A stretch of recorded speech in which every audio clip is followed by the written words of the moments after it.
Hello again. 30 years ago, most of us found out what was going on in the world only by reading newspapers, watching television, and listening to the wireless. This inevitably meant that we did not, as it were, receive news in the raw from those present as it was happening, but had to wait hours or even days until it had been filtered through various editors and so on. This was not an entirely satisfactory state of affairs because each newspaper had its own policy, needing to keep advertisers happy, and the staff also had to do as the owners of the publication wished. Even broadcasters like the BBC had their own editorial policies and political biases. There were also some people and some stories which no newspaper or television station would touch with the proverbial barge pole.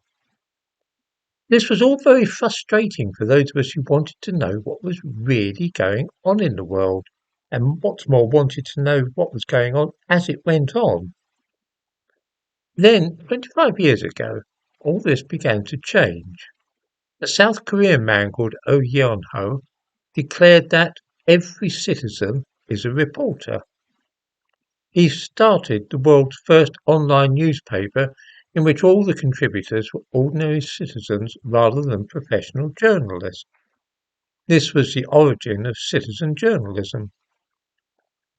The idea took off, of course, and within 10 years there were any number of blogs, websites, and places like Twitter where anybody could report what was going on and post photographs or even clips of film.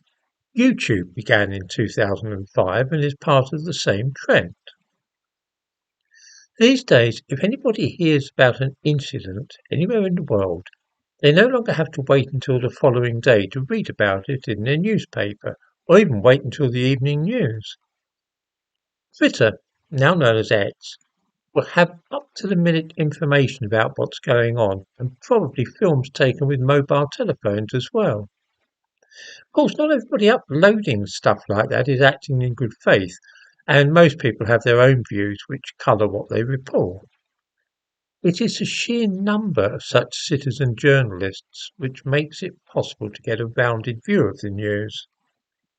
You have to be careful, of course, who you believe, but you'll certainly find out more on the internet than you're likely to do by listening, say, to the BBC News. Tommy Robinson is a well-known citizen journalist, of course, and so am I, although nowhere near as famous. The move away from the mainstream media, which some people call the legacy media, shows no sign of abating, and most young people wouldn't dream of buying a newspaper to find out what's happening in the world, nor would most of them bother watching the evening news on the television. Citizen journalism, for good or ill, is what we have now, and within a few years it's altogether possible that newspapers will fade away completely. As a citizen journalist myself, of course, I have a stake in this, and I'm certainly not neutral and unbiased. However, I am pretty sure that people watching my stuff find things out they would not otherwise have known. And as long as they're able to bear in mind that, like everybody, I have my own prejudices, I think that what I do is, on balance, beneficial rather than harmful to the world at large.